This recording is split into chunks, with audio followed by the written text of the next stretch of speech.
여러분 반갑습니다.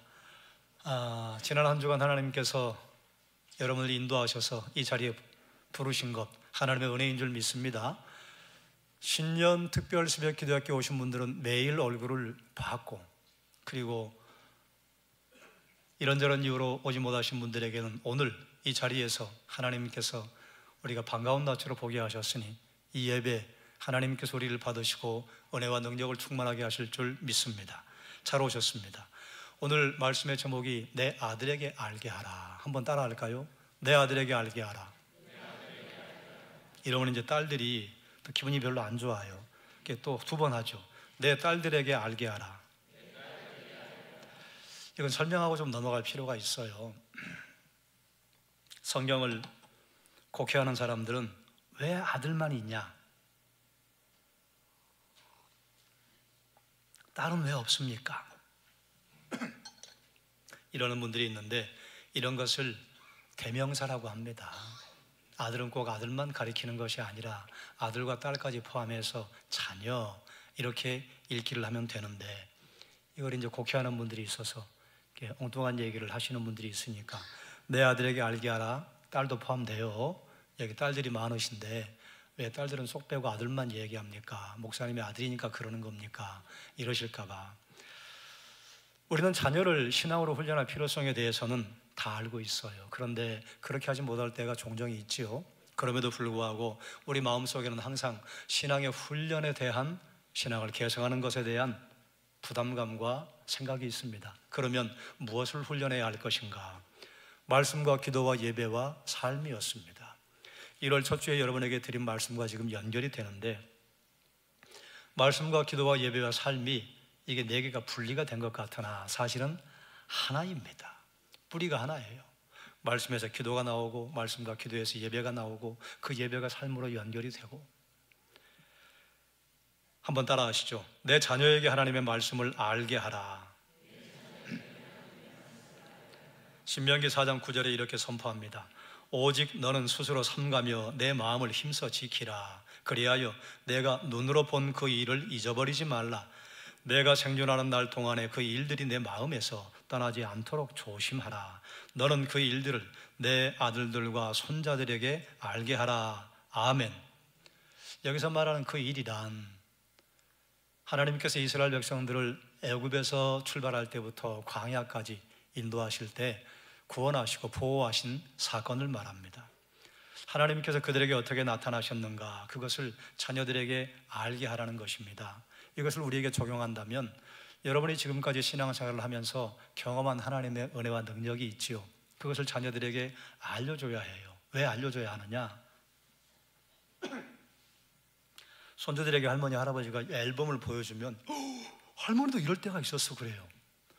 할머니는 태초부터 할머니인 줄 알아요, 애들이. 왜냐하면 할머니가 젊었을 때를 본 적이 없으니까. 그래서 할머니하고 할아버지 연애담을 얘기를 해주잖아요. 무지무지하게 좋아합니다. 그리고 자기 엄마랑 아빠는 그냥 늘 엄마 아빠로 산 줄 알아요. 우리도 28 청춘이 있었는데. 이게 무슨 얘기냐? 말해주지 않으면 몰라요. 제가 작년 연말에 송구 영신제를 하면서 이런 말을 여러분에게 도전한 적이 있습니다. 가정에 어려운 일이 있습니까? 가정에 힘든 일이 있습니까? 그러면 너희들은 몰라도 된다. 그리고 아들과 딸들에게 알려주지 않는 게 잘하는 게 아닙니다. 그러면 우리 아버지는, 우리 어머니는 아무 일도 없었던 줄로 알아요. 그냥 그런 줄로 알고 살아요. 그런데 이런 어려움이 있다, 그리고 자녀들에게 그걸 기도의 제목으로 내주면, 우리 엄마랑 아버지가 이렇게 고생을 하시는구나. 그리고 하나님께서 기도했더니 기도에 어떻게 응답하셨는지 기도 응답을 경험하게 됩니다. 나눠야 해요. 말하지 않으면 몰라요. 그리고 이제 대화가 차단된 다음에 나중에 서로 이제 서운한 일이 생기면 아빠가 너희를 얼마나 사랑하는 줄 아니? 알까요? 모를까요? 몰라요. 보여줘야 알지요. 행동을 해야 알지요. 그럼 아이들이 지금 어떤 고민을 하고 있는지 아빠랑 엄마는 알아요? 몰라요? 몰라요. 왜요? 서로 대화가 차단되었기 때문에. 부모님이 자녀에게 강한 것도 보여주지만 약한 것도 보여주고, 그러면 자녀들은 그 약한 것을 부모님에게 보여줄 수 있습니다.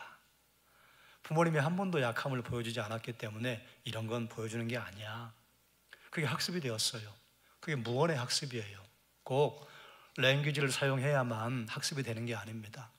자녀들은 엄마와 아버지의 등 뒤를 보고 배웁니다. 사랑하는 여러분, 여러분이 경험했던 구원의 사건, 하나님께서 역사하셨던 사건을 자녀들에게 간증해야 해요. 간증해야 그 간증이 가정의 추억이 되고 공유가 됩니다. 독일의 유명한 역사학자 랑케가 산책을 하다가 우유 배달하는 소년이 길가에서 울고 있는 것을 보았습니다. 사정을 가서 물어보았더니 그걸 이제 배달하려고 끌고 가다가 넘어진 거예요. 그래서 우유가 쏟아졌습니다. 요즘이야 우유가 이렇게 다 포장이 되어 있지만 이 시절은 농장에서 짠 우유를 통으로 덜그럭거리는 술에 얹고 그리고 가져다 줘야 돼요. 이거 가져다 주는데 이제 몇 푼 받는 것입니다. 랑케가 이 소년에게 도움을 주고 싶은데 지금 주머니에는 돈이 없고 내일 이 시간에 여기서 만나자. 그러면 내가 네가 쏟아버린 우유값을 변상할 금액을 줄게 약속을 했습니다. 그리고 집에 돌아왔더니 그의 친구로부터 전보가 하나 와 있는데 이 시절은 전보로 서로 왕래하던 시절입니다. 랑케가 연구하는 그 연구에 연구비를 대겠다고 하는 후원자가 생겼다는 거예요. 그런데 그 사람이 내일 만나자입니다. 이게 참 낭패예요. 요즘 같으면야 서로 전화를 하고 그리고 톡을 해서 시간을 좀 조정을 할 수 있으면 조정을 할 텐데 이 시절은 그럴 때도 아니고, 그리고 이 시절은 10시 10분에 만납시다 그런 시절이 아니에요. 10시에 만납시다 그러면 뭐 한 9시 반부터 기다리기도 하고 10시 반에 오기도 하고. 우리나라 구한말 근대 초기에도 코리안 타임이라는 게 있었잖아요.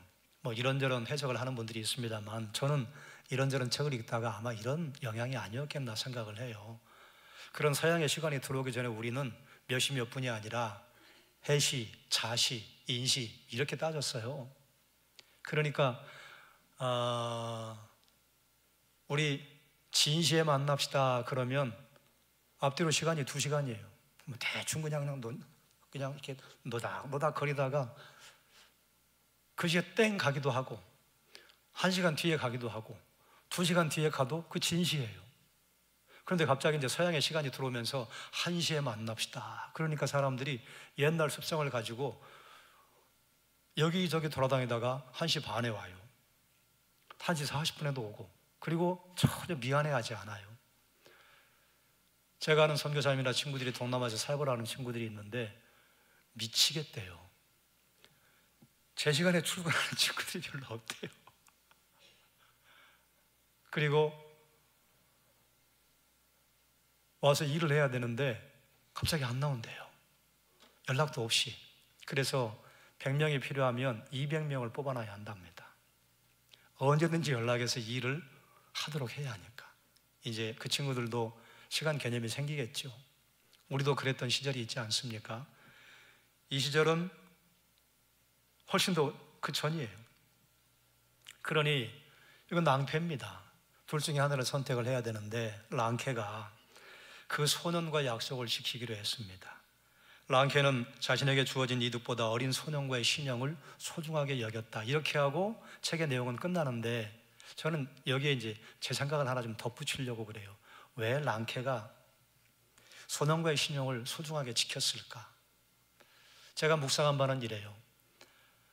랑케가 자기 연구에 연구비를 후원하겠다고 하는 그 후원자와 약속을 어기면 자기만 손해를 보면 돼요. 그리고 또 그것을 자기가 어떻게 다시 상황을 바꿀 수도 있을 거예요. 그런데 이 소년과 약속을 어기면 이 소년의 미래가 날아갈 수 있습니다.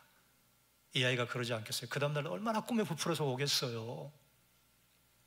아저씨가 안 보여요. 그러면 가지도 못하고 그 자리에 최대한 오래 남아있을 거예요. 왜요? 도와준다고 했는데. 그런데 안 가면 이 아이 머릿속에는 어른들은 거짓말장이야. 그게 각인되지 않겠어요? 그래서 가지 않았을까 저 혼자 생각을 해봤어요. 약속은 중요한 것입니다. 약속을 지킨다고 하는 것은 자신이 한 말에 책임을 지는 성숙한 행동입니다. 이것은 어디서 나오는가? 우리에게 약속하신 말씀을 반드시 이루시는 하나님의 신실하심이 우리의 삶을 통해 드러나는 것이에요. 전능하신 하나님께서는 마른 막대기 같은 우리에게 하신 약속을 하나도 어기지 않고 다 지켜주셨습니다. 그래서 우리는 그것을 하나님의 신실하심이라고 해요. 신실하신 하나님께서 하신 말씀은 이루어지지 않은 것이 없습니다. 그리고 우리가 앞으로 이루어질 것을 기대하고 있는 말씀은 요한계시록 13장부터 22장까지예요. 그동안 하나님의 말씀이 하나도 땅에 떨어진 적이 없기 때문에 요한계시록 13장 이후 14장부터 22장까지의 말씀도 반드시 이루어질 것입니다. 하나님께서 하신 말씀은 반드시 이루어졌습니다. 그러니 아직 이루어지지 않은 하나님의 말씀도 반드시 이루어질 것입니다. 왜냐? 우리 하나님은 공의롭고 신실하기 때문입니다. 이스라엘 백성들은 하나님께서 말씀하신 대로 그들을 구원하신 것을 보았습니다. 경험했습니다. 그래서 이스라엘 백성들의 머릿속에는 하나님의 말씀하시면 반드시 시행하신다, 이것이 머리에 각인되어 있어요. 그리고 이제 광야 40년을 끝낸 세대는 하나님께서 말씀하신 대로 그들을 가나안까지 인도하신 것을 기억할 것입니다. 하나님께서 말씀하신 대로 그들에게 가나안을 차지하게 하신 것을 기억할 것입니다. 기억입니다. 함께 나누면 기억이 남습니다. 여러분, 나이가 들면 먹고 싶은 음식이 있잖아요. 나이가 들면 먹고 싶은 음식에 공통적인 특징이 있습니다. 어렸을 때 먹었던 음식? 아니요, 엄마가 해줬던 음식이에요. 아, 그 음식 맛집이야. 그리고 가는 사람들 앉아서 얘기를 들어보면 엄마가 해준 맛을 그 식당이 낸다는 거예요. 기억이에요. 우리 자녀들에게 말씀의 기억, 그리고 엄마랑 아빠가 힘들고 어려운 고난과 환난을 기도하면서 함께 넘었던 그 기억이 아이들에게는 나중에 그런 일을 만났을 때 아버지와 엄마가 했던 것처럼 기도하고 그것을 뚫고 넘어갈 수 있을 것입니다. 하나님께서는 이스라엘 백성에게 말씀을 가르쳐 주셨습니다. 신명기 4장 1절이에요. 이스라엘아, 이제 내가 너희에게 가르치는 규례와 법도를 듣고 준행하라. 그리하면 너희가 살 것이요, 너희 조상의 하나님 여호와께서 너희에게 주시는 땅에 들어가서 그것을 얻게 되리라. 아멘. 하나님은 이스라엘 백성에게 말씀을 선포하시고 그리고 말씀을 지켜 행하라고 명령하셨습니다. 말씀을 지켜 행하라고 하는 것은 단순히 우리가 말씀을 어떻게 먹을 것인가, 이것과 연결이 돼요. 하나님의 말씀을 우리가 먹는다고 하는 것은 말씀을 듣고 우리가 지적으로 동의하고 그리고 내 마음에 감동을 받고 아, 참 좋다, 여기서 끝나는 게 아니에요. 그 말씀이 내 손과 발을 움직여야 합니다. 그게 한 호흡이에요. 하나님의 말씀을 듣는다 하는 것은 듣고 감동받고 실천하고, 이게 히브리 단어에는 여기까지입니다. 그런데 이게 이제 헬라어로 넘어가면서 헬라는 이 경계를 구분했어요. 그래서 들어야 한다, 그걸 듣고 행해야 한다. 구약에서는 청종이라고 하는 단어로 끝냅니다. 그런데 신약에 가면 듣고 지켜 행하라는 단어로 풀어 설명해 줘요. 야고보 4장 17절에서는 사람이 손으로 행할 줄 알고도 행치 않으면 죄라 선포합니다. 하나님 말씀을 듣는 것만으로 끝나는 것이 아닙니다. 하나님 말씀을 들었으면 그 말씀에 감동을 받고 그 말씀대로 살아가는 것, 이것이 완성된 모습입니다. 하나님께서 이스라엘 백성들에게 내 아들들과 손자들에게 너희는 이 일을 알게 하라 그러셨는데 왜 그러셨을까요? 말씀을 준행하면 어떤 결과가 일어나기에, 첫 번째, 한번 따라하죠. 하나님께서 주시는 땅을 얻으리라. 하나님 말씀을 준행하면 살 것이라고 했습니다. 살아요. 이스라엘 백성은 하나님의 말씀을 거역한 결과 40년 광야에서 서서히 죽어갔습니다. 여러분, 이스라엘 백성들이 40년 동안 광야에서 나오지 못하고 그 안에서 다람쥐 쳇바퀴 돌듯이 뱅뱅 돌게 하신 것을 읽으면 어떤 생각이 드십니까? 첫 번째는 참 하나님도 심하시다, 뭘 그런 걸 가지고. 두 번째, 세 번째는 여러분이 어떻게 생각을 하시는지. 저는 말씀을 준비하다가 이 말씀을 읽다가 이게 은혜로구나 하는 생각이 들었어요. 왜냐하면 너희가 광야에서 하는 것 봐서 내가 가나안으로 드릴게. 그러면 도대체 이게 60년인지 70년인지 100년인지 어떻게 알아요? 그런 희망이 없습니다. 군대 들어간 우리 청년들이 군대 들어간 날부터 마이너스, D-를 세더라고요. 저도 그랬어요. D-. 하루하루가 줄어가는 게 얼마나 기쁘던지. 근데 D-가 없이 너희가 군대에서 하는 거 봐서 우리가 제대할 거 결정할 거 그러면 아마 타령하는 애들 엄청나게 생길 거요. 왜 견디느냐? 끝나는 날이 있다. 너희가 아무리 광야에서 힘들어도 40년이다. 그 40년은 만 20세 이상의 하나님의 말씀에 불순종했던 자들이 광야에서 자연사하는 과정까지 하나님이 미리 아시고 하신 말씀이 40년입니다. 하나님의 말씀의 순종과 불순종 여부가 삶과 죽음의 기로가 되었습니다. 하나님의 말씀 가운데 최고봉인 예수 그리스도를 믿으면 살 것이요, 그 말씀을 믿지 못하면 살지 못합니다. 그리고 여기서 주시는 땅이라고 하는 것은 이스라엘 백성들에게는 가나안이죠. 그런데 이 말씀을 우리에게 적용한다면 땅은 여러분이 지금 밟고 살아가는 여러분의 사명 실현지, 일터, 사업장, 직장, 학생 같으면 학교, 가정, 여러분이 만나는 여러분의 친구들, 마을 공동체, 그것을 얻게 하신다는 것입니다. 거기서 그저 간신히 살아가며 다른 사람들의 눈치를 보며 다른 사람들에게 얻어먹는 삶이 아니라 다른 사람들에게 구워주는 사람, 다른 사람들을 먹여주는 삶, 다른 사람들을 입혀주는 삶을 살게 하신다는 거예요. 무엇을 하면? 말씀을 준행하면. 말씀을 준행하면 어떤 결과를 주시는가? 두 번째, 한번 따라합니다. 지혜와 지식이 있는 백성이 될 것이라. 그래요. 지혜와 지식이 있는 백성이 된다는 것, 이게 얼마나 감사한 일입니까? 여러분의 자녀가 지혜와 지식이 넘치는 자녀로 자라게 해주시기를 주의 이름으로 축원합니다. 그러려면 뭐 해야 된다고요? 말씀을 알게 하라. 여러분, 지식과 지혜의 차이점을 아시지요? 지식은 정보입니다.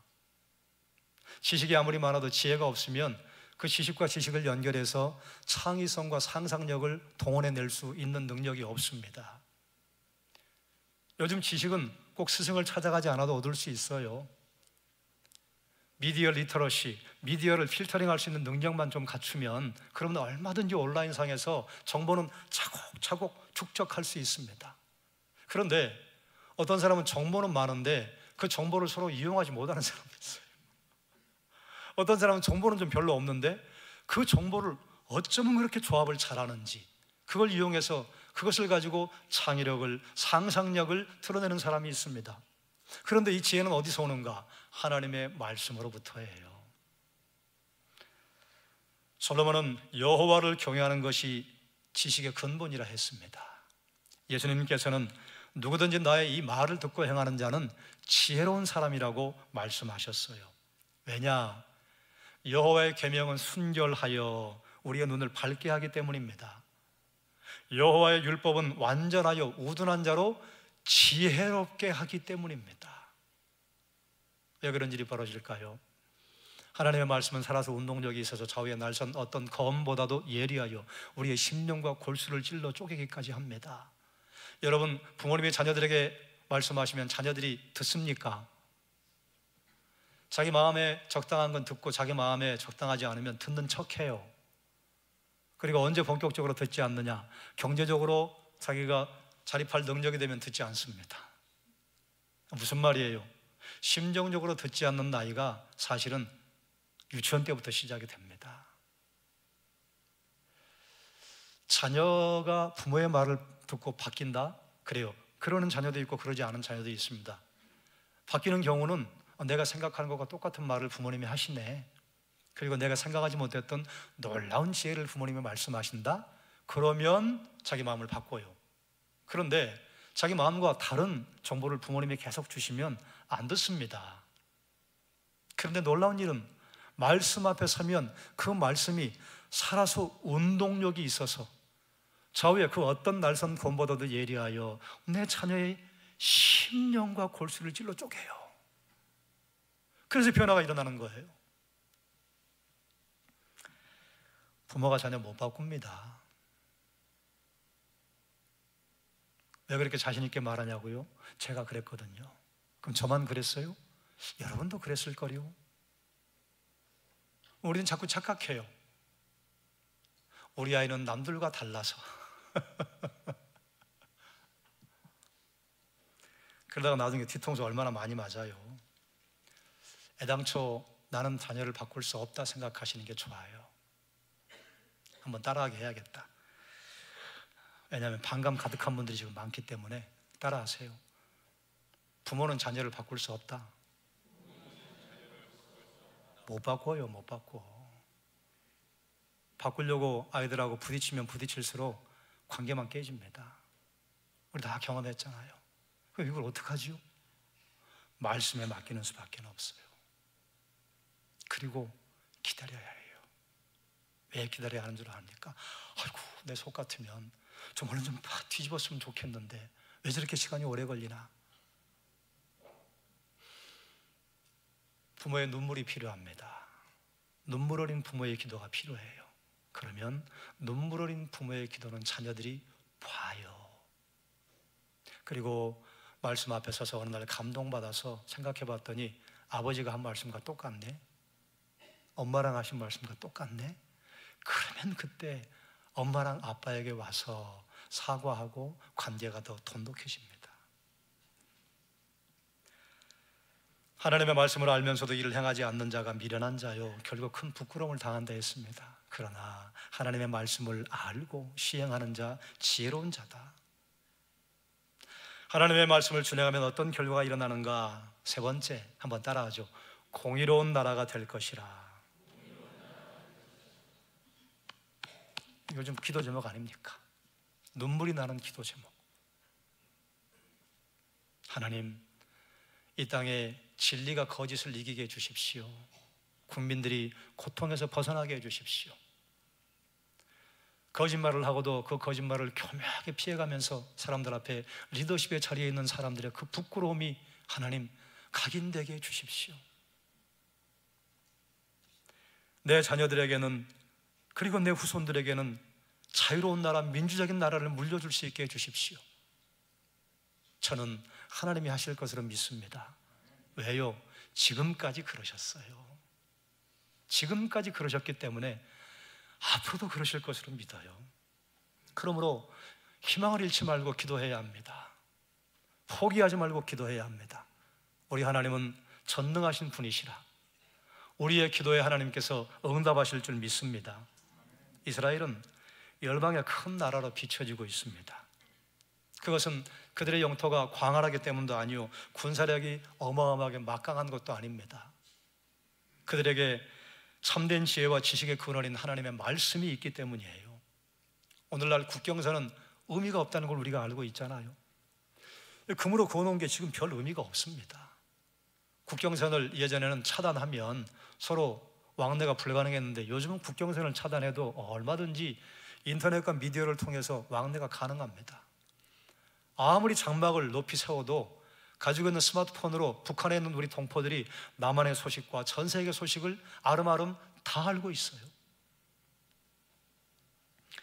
하나님의 말씀대로 이스라엘 백성들은, 이스라엘 사람들은 마지막 예수 그리스도를 영접하지 않았지만 말씀대로 살기 위해 몸부림쳤기 때문에 그들은 막강한 나라가 되었습니다.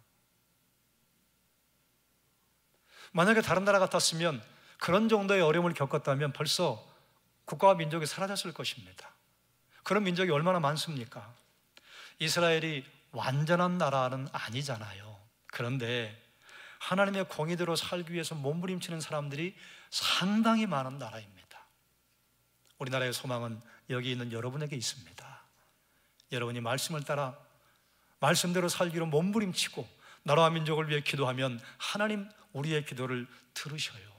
여러분, 제가 기도에 대해서 말씀하면서 우리는 우리 선배 신앙인들의, 우리 선배 장로님, 권사님들의 그 기도를 먹고 지금 살고 있습니다. 이제 우리는 내 자녀들에게 내 기도의 덕을 보도록 우리에게 기도를 쌓아야 합니다. 그게 우리가 기도해야 할 이유입니다. 하나님과 함께하는 성도, 하나님의 말씀대로 살아가는 성도는 이 세상의 능히 감당하지 못할 사람으로 세우신다, 히브리서에서 말씀하셨습니다. 그러므로 사랑하는 여러분, 여러분의 자녀들이 세상이 감당하지 못할 사람으로 서게 해주시기를 주의 이름으로 축원합니다. 세상에 감당하지 못한다고 하는 것은 이런 것입니다. 요즘 우리 자녀들은 외풍에 너무 많이 흔들려요. 유행에 흔들리고 대학의 문화에 흔들리고 그리고 돈에 흔들리고. 얼마 전에 설문조사를 누가 해봤는데 그 질문 가운데 하나가 이겁니다.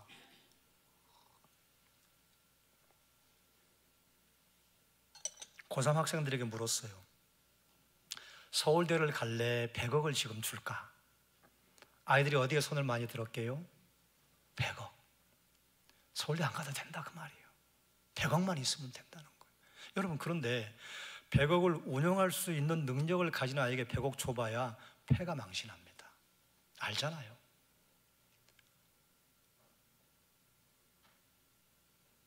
검술의 달인들이 굉장히 날선 검을 가지고 있는데 그 검을 자기 아들이 달라고 그런다고 주는 아버지가 누가 있어요? 아버지는 그 검을 가지고 이롭게 쓸 수 있지만 아들에게 그 검을 주는 순간 순식간에 여기저기 절단납니다. 그런데 아이들이 100억을 얘기한 아이들이 거의 대부분이었대요.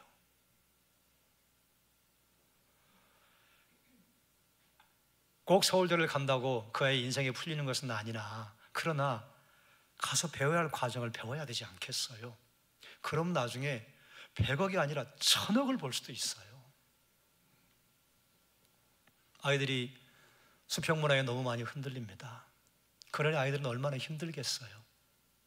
외풍이 불면 그 외풍에 이리 흔들 저리 흔들. 여러분, 다른 사람들이 나에게 하는 말에 너무 흔들릴 필요가 없습니다. 다른 사람들이 나에게 하는 말이 그게 진실인 경우가 거의 없어요. 일부 진실이에요. 왜 그래요? 나보다 나를 더 잘 아는 사람이 어디 있어요? 내 인생을 누가 살아봤나요? 여러분, 아내는 남편을 잘 압니까? 아니에요. 우리 적당히 알고 살아가는 거잖아요. 남편은 아내를 잘 압니까? 아니요. 적당히 알고 살아가는 거예요. 그래서 우리가 하나님을 알지 못하는 부부관계를 유지한다면 얼마나 외로워요. 왜요? 알 줄 알았는데 몰라. 여러분, 알 줄 알았는데 몰라요. 왜 그런 줄 아세요? 한 길 물속은 알아, 아니 저 10길 물속은 알아도 한 길 사람 속은 몰라요. 근데 이 한 길 마음 속에 한 길만 되나요? 아니요. 1000길 만길 얼마나 많은 생각들이 많아요. 그러니 아이들이 다른 사람들의 말 한마디를 듣고 아이고 나 그냥 떨어질까? 뛰어내릴까? 왜 그래요? 그럴 필요가 없잖아요. 다른 사람이 한 말은 내가 참고하면 되는 것이지 그게 진리가 아니에요. 가장 나를 잘 아시는 분, 죄송하지만 내 부모도 아닙니다. 하나님이세요. 내 심장 폐부까지 아시는 분, 그래서 말씀 앞에 서야 해요.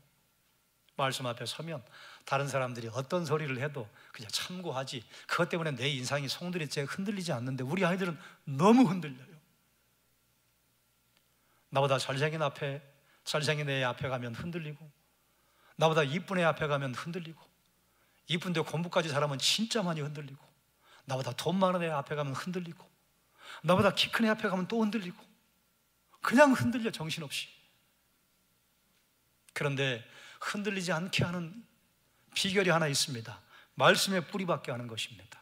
흔들리지 않습니다. 어떤 외풍이 불어도 흔들리지 않아요. 왜요?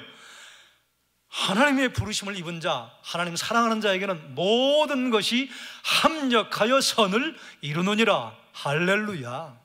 그 어떤 어려움이 와도 하나님께서 합력하여 선을 이루신다 했어요. 우리 하나님은 하신 말씀에 거짓이 없습니다. 바꾸실 거예요.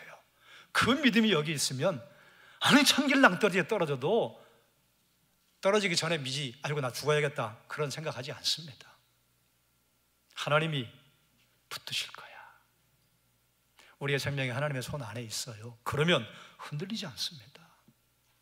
여러분, 부모가 자녀들을 위해서 얼마나 눈물을 많이 흘립니까? 얼마나 많이 가슴이 찢어집니까? 그런데 그 자녀들이 부모의 마음을 알 길이 없잖아요. 그러니 그 자녀들이 하나님 앞에 흔들리지 않는 수직 문화의 사람, 그리고 뿌리가 깊은 사람으로 만들기 위해서 말씀 앞에 세우는 길밖에 없습니다. 한번 따라하시죠. 사명과 특권이 있습니다. 신명기 4장 9절 말씀 다시 읽겠습니다. 오직 너는 스스로 삼가며 내 마음을 힘써 지키라.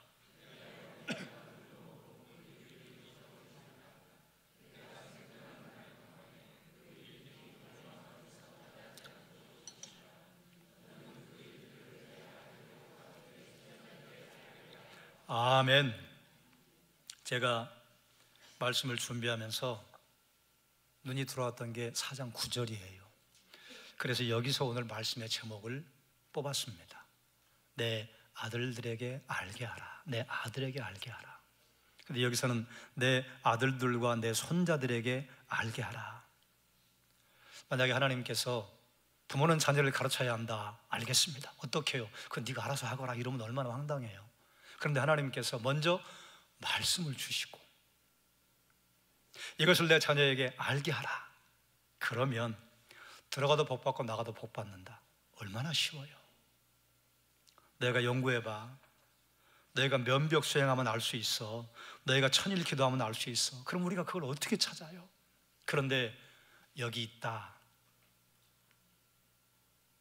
이걸 알게 하면 된다. 그럼 이제 양자택일입니다.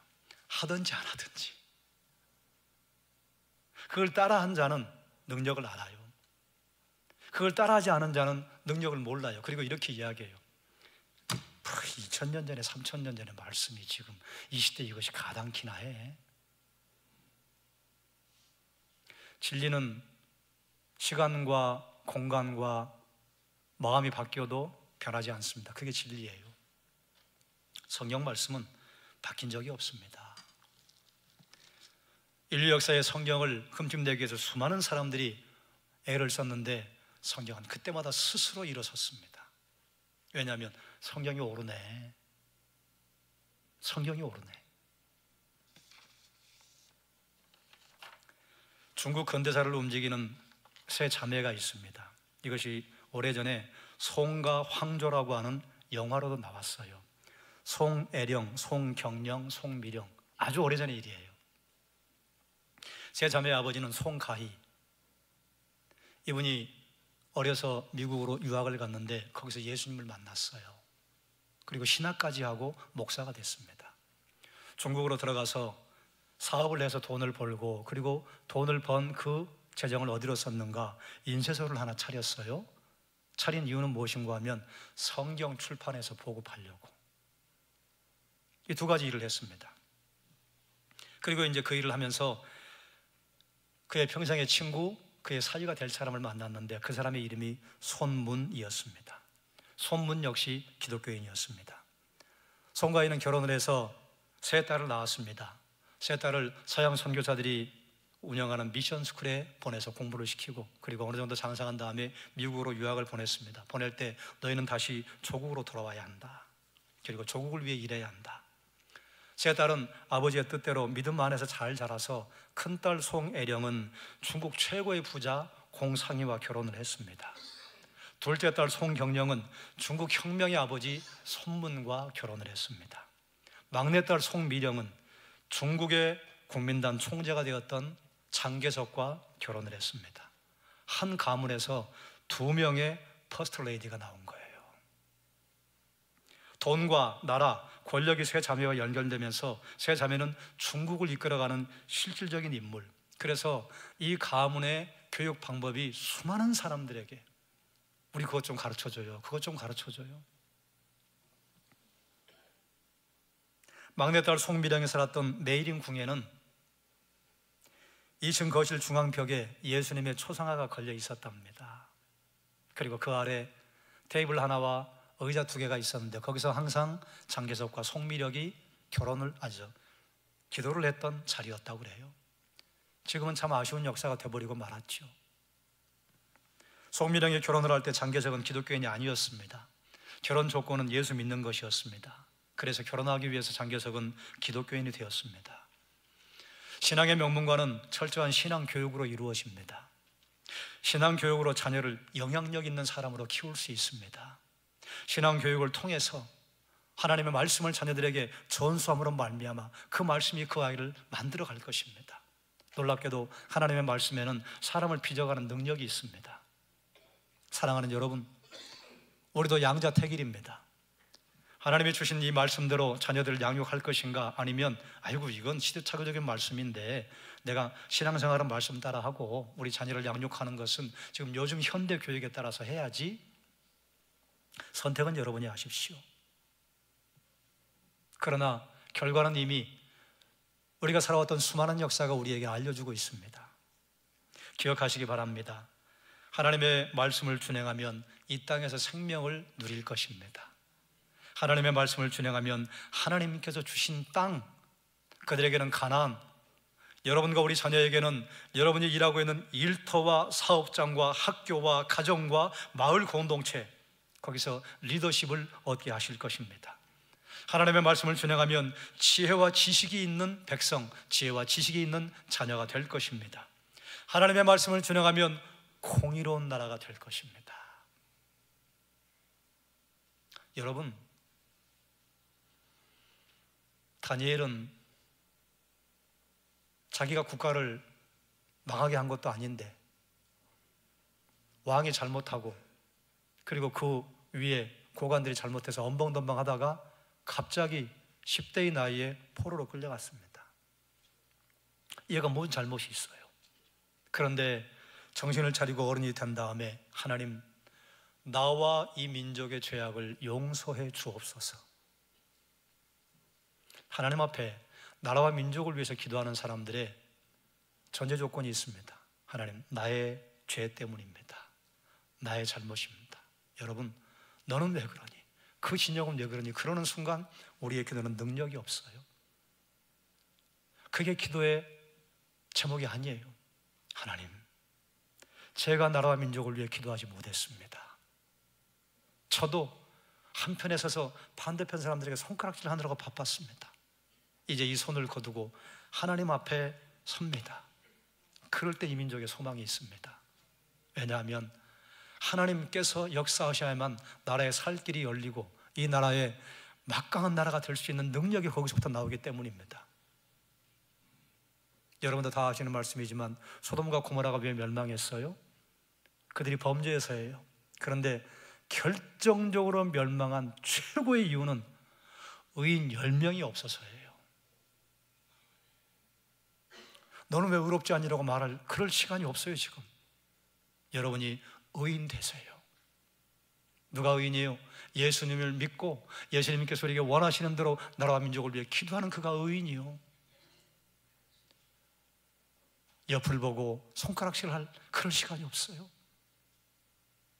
여러분이 의인 돼서 나라와 민족과 국가와 내 자녀들이 살아갈 세상을 위해 기도를 쌓아야 합니다.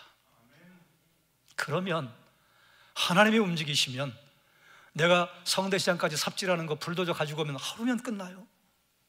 하나님 역사하시면 이런 일이 가능합니까?